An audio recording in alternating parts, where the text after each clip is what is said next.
Hello friends, welcome back to my YouTube channel Kittu के फंडे। तो आज हम डिस्कस करने जा रहे हैं direct recruitment of primary teacher इन केंद्रीय विद्यालय संगठन। इसका एडवर्टीजमेंट नंबर है 16/2022। तो इसमें जो है हमारा KVS केंद्रीय विद्यालय संगठन जो है वो प्राइमरी टीचर के लिए जो है वो वैकेंसीज़ को एप्लीकेशंस को इनवाइट कर रहा है।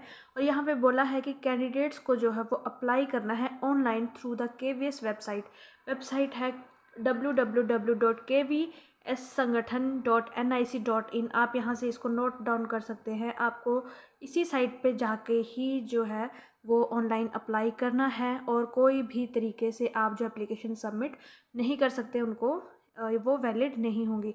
और इस रिक्रूटमेंट एग्जामिनेशन के लिए कंप्यूटर बेस्ड एक टेस्ट होगा और if selected the candidates may be posted anywhere in India on initial posting as per the requirement of the organisation. तो कैंडिडेट को कहीं भी पोस्ट किया जा सकता है इंडिया, थ्रू आउट इंडिया।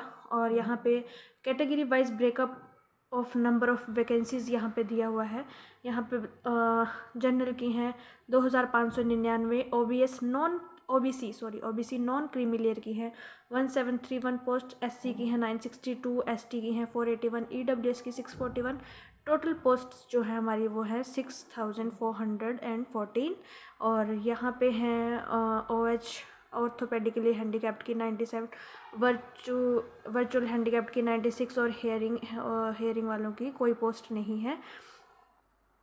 तो यहाँ पे इनका जो है वो फॉर्म भी दे रखा है कि ये शॉर्ट फॉर्म किस चीज़ की थी। तो यहाँ पे बोला गया है कि द नंबर ऑफ़ वैकेंसीज़ जो है वो टेंटेटिव हैं और वो इंक्रीज़ या डिक्रीज़ भी हो सकती हैं। रिजर्वेशन जो है वो भी SC ST OBC EWS और फिज़िकल हैंडीकैप्ड के लिए गवर्नमेंट ऑफ इंडिया के रूल्स के अकॉर्डिंग है। और एज रिलैक्सेशन जो है वो भी गवर्नमेंट ऑफ इंडिया के रूल्स के अकॉर्डिंग है। और डिटेल्स रिगार्डिंग जो है वो इसके नीचे दे रखी हैं। तो हमारी पोस्ट का नाम है यहाँ पे जिसके लिए एडवर्टीज़मेंट निकली है वो है प्राइमरी टीचर। पे लेवल जो है वो है 35,400 से 1,12,400 रुपये तक। और अपर एज लिमिट है इसको अप्लाई करने के लिए वो है 30 ईयर्स। तो इसके लिए क्वालिफ़िकेशन जो है प्राइमरी टीचर के लिए जो KVS के थ्रू मांगी गई है वो है senior secondary and it's equivalent, जिसको हम +2 बोल देते हैं, या फिर इसके इक्वलेंट। साथ में 50% मार्क्स जो हैं वो चाहिए आपको। 2 year diploma in elementary education, जिसको यहाँ किसी भी नाम से जान सकते, जैसे diploma in elementary education DLED भी बोलते हैं। और सीनियर सेकेंडरी जो है वो उसमें bachelor of elementary education BLED जो है उसमें भी 50% की मांगी गई है। और डिप्लोमा 2 ईयर्स का है और डिग्री जो है वो 4 ईयर की है। और साथ में सीनियर सेकेंडरी अगर आपने 50% मार्क्स के साथ 2 ईयर डिप्लोमा इन एजुकेशन, कोई स्पेशल एजुकेशन में अगर आपने किया है तो भी आप इसके लिए क्वालिफाइड हैं। साथ ही फोर्थ जो है ऑप्शन में वो है हमारा graduation with at least 50% marks and bachelor of education. यहाँ पे स्टार इंडिकेट किया गया है। स्टार जो है इसका मतलब ये है कि अगर आपने बैचलर ऑफ एजुकेशन किसी NCTE रिकॉग्नाइज्ड इंस्टीट्यूट से की है तो आप जो है कंसीडर किए जा सकते हैं और आपको अपॉइंटमेंट जो है एज ए टीचर मिलेगी in class 1st to 5th provided the person. और आपको साथ में ही ये बोला गया है कि आपको जो है अपने अपॉइंटमेंट के 2 ईयर्स के अंदर जो है एक 6 मंथ का जो है bridge course in elementary education जो है वो करना पड़ेगा। अगर आपने ग्रेजुएशन की है और साथ में BEd की है तो आपको जो है वो एलिमेंट्री एजुकेशन जो है वो 6 मंथ्स का जो है वो 2 ईयर्स के अंदर जो है आपको वो कंप्लीट करना पड़ेगा। और साथ ही में अब इन सारी क्वालिफ़िकेशन जो हैं, ये सारी क्वालिफ़िकेशंस है, इन सारी क्वालिफ़िकेशंस के साथ जो है CTET का एग्ज़ाम जो है हमारा गवर्नमेंट ऑफ इंडिया जिसको हमारा कंडक्ट करवाती है, सेंट्रल टीचर एलिजिबिलिटी टेस्ट जो है वो पेपर 1 जो है वो क्वालिफाइड होना चाहिए।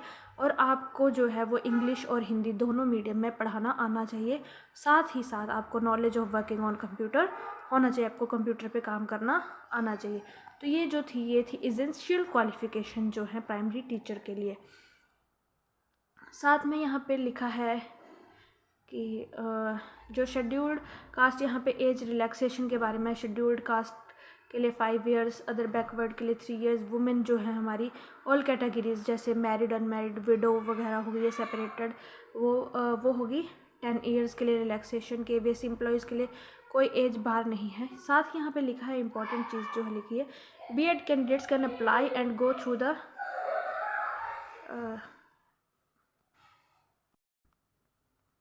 सबसे इम्पोर्टेंट नोटिस में जो लिखा है कि बीएड कैंडिडेट्स जो है वो अप्लाई कर सकते हैं and go through the selection process, but their inclusion in the panel based on merit will be subjected to the outcome of SLP in Honorable Supreme Court।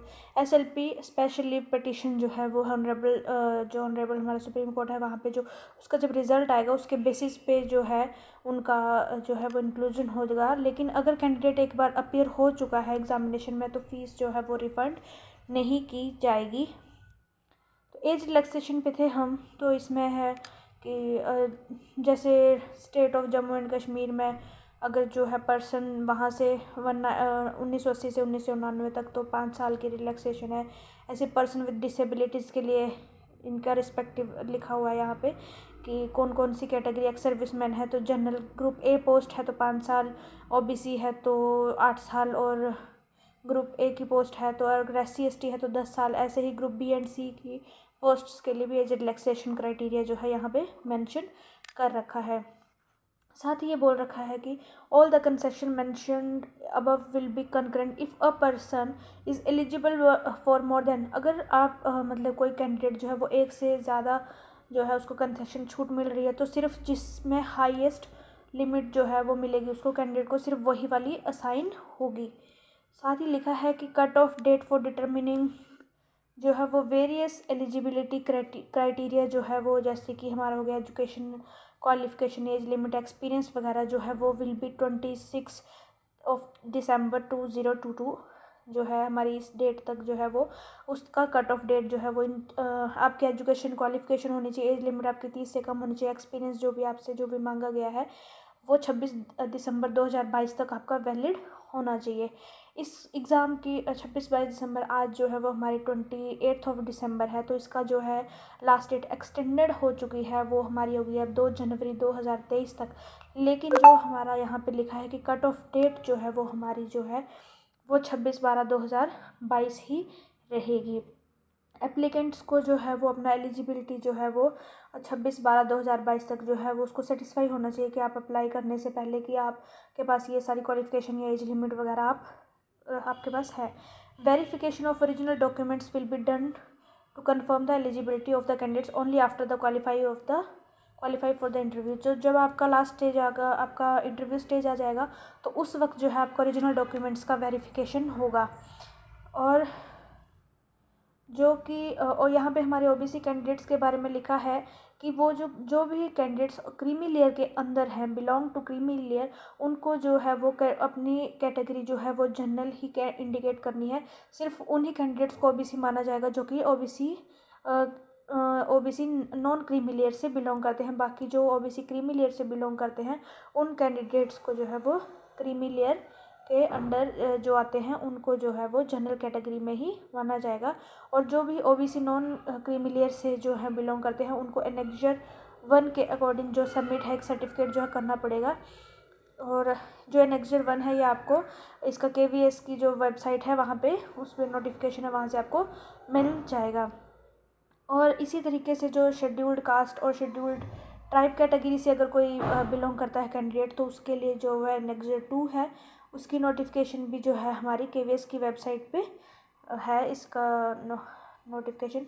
और इकोनॉमिकली वीकर सेक्शन जो है इसमें बोला है कि जो candidates who are not covered under the scheme of reservation for SC/ST या OBC जो इनमें नहीं आते हैं और जिनकी फैमिली इनकम जो है वो 8 लाख से कम है, वो जो है वो EWS का रिजर्वेशन का बेनिफिट जो है वो ले सकते हैं। और यहाँ पे जो है इनकम जो है उसमें सारी इनकम आ जाएगी हमारी, सैलरी आ गई, एग्रीकल्चर, बिजनेस, प्रोफेशन एटसेट्रा जो भी financial year prior to the year of application, जैसे हमारा भी 2022-23 जो है वो चल रहा है। ऑल्सो कैंडिडेट्स हुज अगर इनकम को छोड़ने के बाद अगर कैंडिडेट्स के पास उस कैंडिडेट की फैमिली के पास जो है हुज फैमिली ओन्स और possesses any of the following assets, अगर any of the following assets है उसके पास, जैसे कि उस 5 एकड़ ऑफ एग्रीकल्चरल लैंड है, अगर रेजिडेंशियल फ्लैट है 1000 स्क्वायर फीट का या इससे ज़्यादा का, रेजिडेंशियल प्लॉट है 100 स्क्वायर यार्ड का, और रेजिडेंशियल प्लॉट है 200 स्क्वायर यार्ड का, तो जो है वो म्यूनिसिपैलिटी एरिया में तो जो है वो EWS कैटेगरी में नहीं आएगा। और इसके लिए जो है आपकी जो सारी प्रॉपर्टी जो डिफरेंट लोकेशंस पे है, डिफरेंट प्लेसेस पे है, वो सारी जो है इंक्लूड होगी। और साथ में इसमें फैमिली टर्म जो बोला गया है उसमें हमारा आ रहा है पर्सन हु सीक्स बेनिफिट। वो पर्सन जिसने इस EWS का मतलब बेनिफिट लेना है वो भी इसमें इंक्लूड होगा। उसके पेरेंट्स, हिज और हर पेरेंट्स एंड सिबलिंग्स जो भी एज ऑफ 18 ईयर्स से नीचे के हैं वो भी इंक्लूड होंगे। हिज और हर स्पोज और उसके बच्चे अगर वो भी एज ऑफ 18 ईयर्स से नीचे हैं तो वो सभी जो है वो फैमिली में इंक्लूड होंगे। और साथ ही बोला है कि EWS जो है वो उसके लिए तभी मिलेगा जब आप उसके लिए कि इनकम एंड एसेट सर्टिफिकेट जो है वो इशू करेंगे। तो ये जो है ये एनेक्जर 3 में आपको मिलेगा इसका फॉर्मेट। तो इसमें जो है वो जो है लिखा है कि कैंडिडेट्स का क्लेम कि वो EWS से बिलोंग करता है, तो उसमें यहाँ पे डिफरेंट डेजिग्नेशंस दे रखे हैं कि इन डेजिग्नेशन का ऑफिसर ही जो है वो उससे नीचे का रैंक ये नहीं लेंगे। तो यहाँ पे साथ ही लिखा है कि candidate applying against the vacancies reserve for EWS की वैकेंसीज जो है उनके अकॉर्डिंग जब है तो ऑनलाइन एप्लीकेशन जो है क्लोजिंग डेट जो हमारी अभी यहाँ पे हमारी जो आई है वो है 26/12/2022 जो थी क्लोजिंग डेट है। हालांकि हमारी डेट एक्सटेंड हो चुकी है लेकिन फिर भी जो वहाँ पे एक्सटेंडेड उसमें जो लिख रखा है कि 26/12/2022 तक जो है वो आप एलिजिबल होने चाहिए। तो ये जो है आपको प्रोड्यूस करना पड़ेगा valid income and asset certificate during the documentation during documentation stage. ये आपके पास क्लोजिंग डेट का भी होना चाहिए और साथ में डॉक्यूमेंटेशन स्टेज के टाइम आपको जो है वो प्रोड्यूस करना पड़ेगा कि आपके पास उस वक्त जो है वो आपका EWS का सर्टिफिकेट था। और अगर आप PRT मतलब प्राइमरी टीचर की पोस्ट के लिए अप्लाई कर रहे हैं तो आपके पास जैसे हमने क्वालिफिकेशन बताया CTET का सर्टिफिकेट भी होना ज़रूरी है जो कि CBSE के थ्रू इशू होता है। और वो भी आप जो है इसके पास वैलिड सर्टिफिकेट जो है आपका before the last date of application जो है हमारी इस होना चाहिए। अब है mode of selection. Mode of selection में है कि candidates will be shortlisted on the basis of their performance in written examination. जो हमारा कंप्यूटर बेस्ड टेस्ट होगा वहाँ से इनको शॉर्टलिस्ट किया जाएगा। Class demo, interview, skill test जो भी होगा सबको मिला के जो है वो सिलेक्ट किया जाएगा। और the decision of KVS about the mode of selection to the above post and eligibility condition जो है वो फाइनल होगा। जो भी डिसीजन KVS लेगा मोड ऑफ सिलेक्शन का या एलिजिबिलिटी कंडीशंस का तो या फिर of the applicants for interview के टाइम जो है वो फाइनल KVS की तरफ से ही होगा और कोई इस चीज़ को एंटरटेन नहीं करेगा।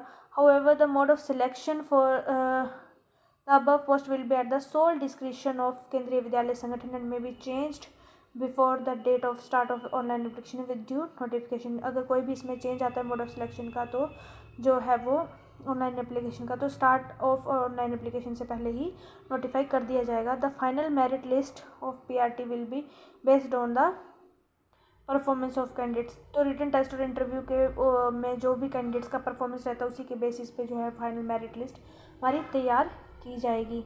और यहाँ पे बताया गया है कि कौन कौन सी सिटीज़ जो हैं वो जिनमें कैंडिडेट्स जो हैं वो एग्ज़ाम दे सकते हैं। यहाँ पे टेस्ट का जो स्टेट दे रखा है उस स्टेट के अंदर सिटी दे रखी है, स्टेट दे रखा है और ये सिटी दे रखी है। तो यहाँ पे आप जो है अपना स्टेट चेक कर सकते हैं और अपने स्टेट के अंदर जो भी आपकी सिटी है आप उसको चेक कर सकते हैं कि कौन सी सिटी में जो है ये आपका एग्ज़ाम हो सकता है या जो आपको नियर बाय सिटी कौन सी पड़ती है आपके घर से।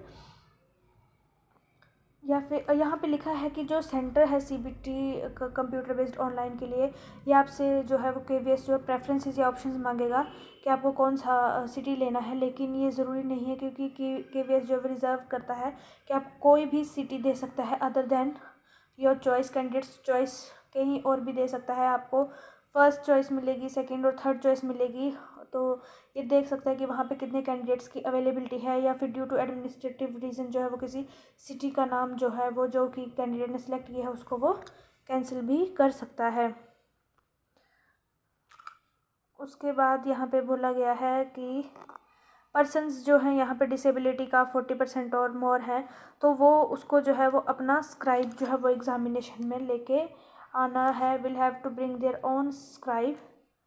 और यहाँ पे उसके बारे में जो है वो डिसेबिलिटी से रिलेटेड जो है वो एनेक्जर 4 बता रखा है। यहाँ पे एनेक्जर 5 जो है इनको आप चेक कर सकते हैं KVS की साइट पे जाके।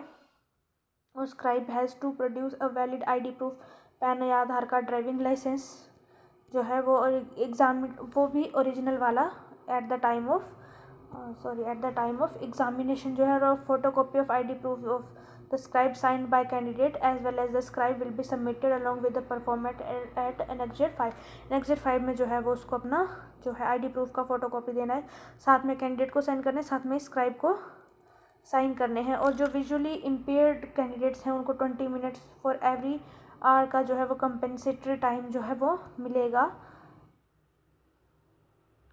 और विदाउट प्रॉपर एडमिट कार्ड जो है वो किसी भी कैंडिडेट को रिटन एग्जामिनेशन में बैठने नहीं दिया जाएगा। और इसका जो स्कीम एंड सिलेबस है इस एग्जामिनेशन का, वो KVS की वेबसाइट है जो मैंने आपको बताया www.kvsangathan.nic.in है। तो उसमें अंडर अनाउंसमेंट वाला जो टैब है या फिर सब हेड एम्प्लॉयमेंट नोटिस या सब हेड सिलेबस टैब के अंदर जो है वो आपको इसका स्कीम एंड सिलेबस जो है वो मिल जाएगा। Schedule of examination will be intimated through the admit card जो है वो आपको मिल जाएगा इसका।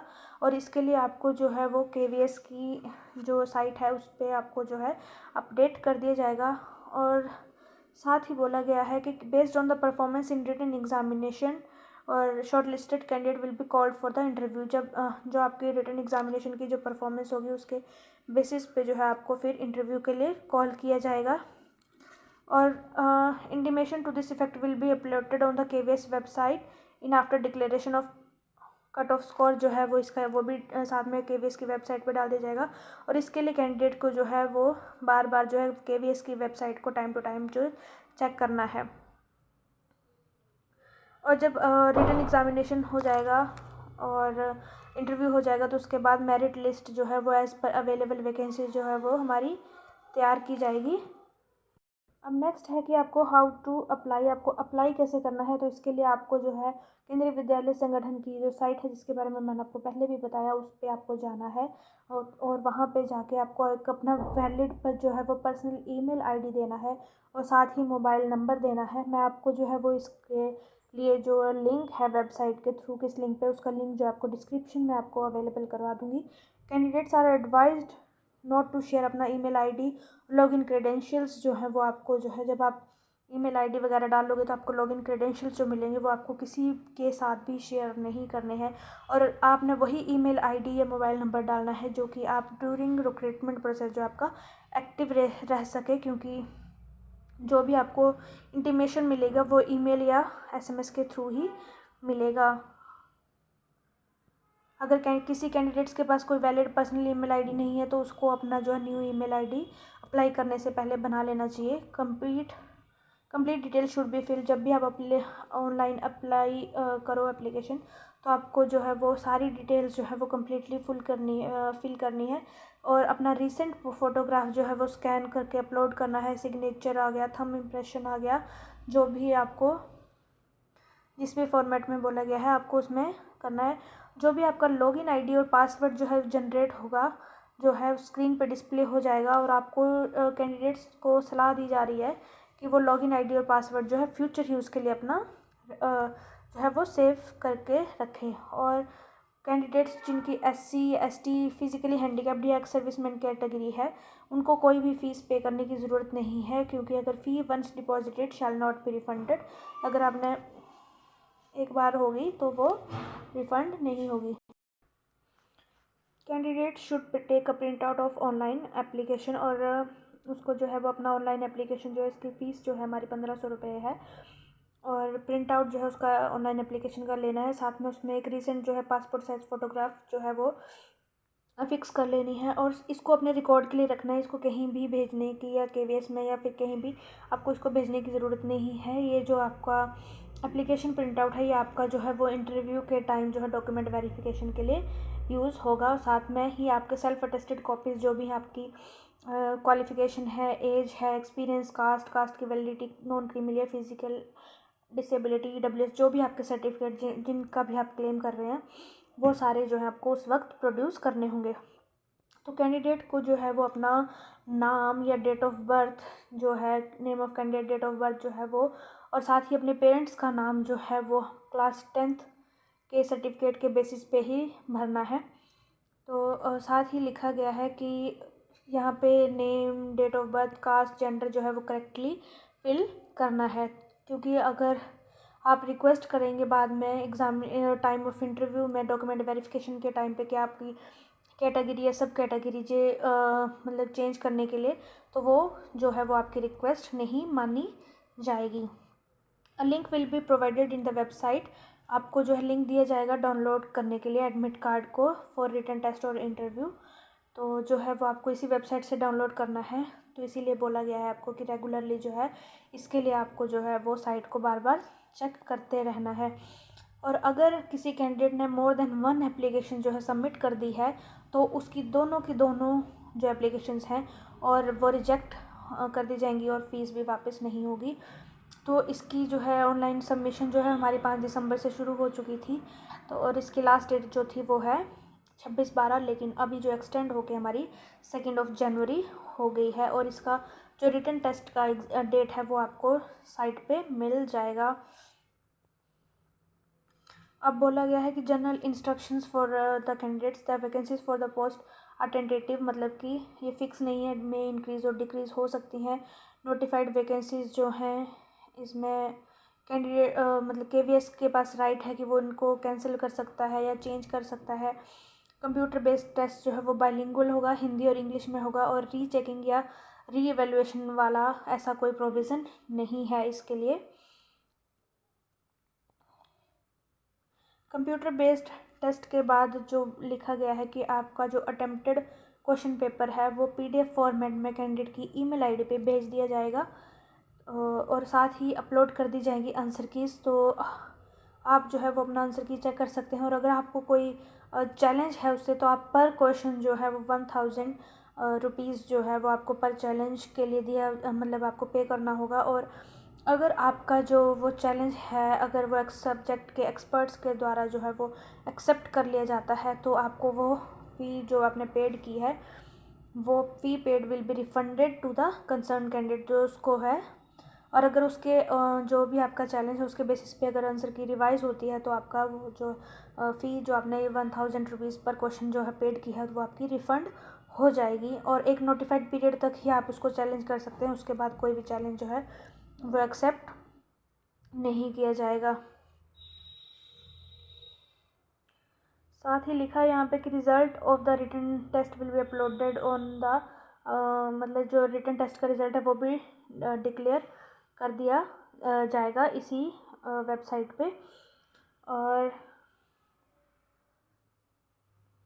इसके लिए अदर से कुछ नहीं होगा। इफ़ देर आर, लिखा है कि अगर आप सेम कैटेगरी के 2 कैंडिडेट्स हैं और दोनों के मार्क्स इक्वल हैं रिटन और एग्जामिनेशन और इंटरव्यू में, तो जो कैंडिडेट्स उम्र में बड़ा होगा उसी को जो है वो प्रेफरेंस मिलेगी। KVS will not enter into any correspondence with the candidates about their candidature before and after the examination. Candidate canvassing in any KVS may take up the verification of eligibility of the candidate at any point of time prior to or after the completion of selection process. Even if admit card is issued to a candidate due to lack of information in the application form or otherwise, if it is found that अगर किसी भी stage पे पता लगता है कि candidate eligible नहीं है, तो जो है वो उसका कैंडिडेचर जो है वो रिजेक्ट कर दिया जाएगा। केवीएस में at its description hold re examination as and when necessary. अगर कोई भी केस इस तरीके का अराइज हो जाता है, तो उसको जो है वो री एग्जामिनेशन भी होल्ड कर सकता है। In such and eventually candidate will have to appear for such, तो जो है कैंडिडेट को दोबारा उसमें अपेयर होना होगा। और किसी भी कैंडिडेट को टीएडीए जो है रिटन टेस्ट में अपेयर होने के लिए नहीं मिलेगा। Selected candidates are liable to be posted, किसी भी प्लेस में इंडिया में पोस्ट किया जा सकता है। Selected candidates will initially to be on probation for a period of 2 years, 2 साल का जो है वो प्रोबेशन पीरियड होगा, जो कि एक्सटेंड भी किया जा सकता है। Qualifications acquired by the candidate जो है वो जो भी हमारी पोस्ट है उसके अकॉर्डिंग होना चाहिए क्वालिफाइड कैंडिडेट।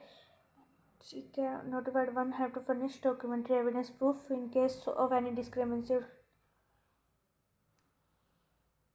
अगर आपके एग्ज़ाम के टाइम जो है, तो अगर आपका हिंदी और इंग्लिश दोनों में है, तो जो अगर आपको कोई कन्फ्यूजन है तो इंग्लिश वर्जन जो है वो भी उसको फाइनल माना जाएगा। एग्ज़ाम के टाइम में कोई मोबाइल फ़ोन वगैरह यूज़ नहीं करना है। Any dispute with regard to this recruitment shall be subjected to the court having its jurisdiction in Delhi only. तो ये थी हमारी नोटिफिकेशन हमारी KVS की। तो इसका जो आप कैसे इसको यहाँ पे एडवर्टीज़मेंट नंबर 16 जो है वो हमारा है प्राइमरी टीचर से रिलेटेड, और बाकी जो अदर देन दिस है वो है हमारी एडवर्टीज़मेंट नंबर 15 में। तो इसका जो लिंक है आपको इसमें ऑनलाइन अप्लाई करने का लिंक जो है वो मैं आपको डिस्क्रिप्शन बॉक्स में दे दूँगी, और ये PDF का लिंक आपको मेरे टेलीग्राम चैनल किट्टू के फंडे में भी मिल जाएगा। वहाँ पे आप इसको देख भी सकते हैं डाउनलोड करके भी। और बाकी आपको मेरी ये वीडियो कैसी लगी इसको कमेंट बॉक्स में ज़रूर बताएं। And thank you for watching this video and please subscribe my channel. Thank you for watching and also join my Telegram channel.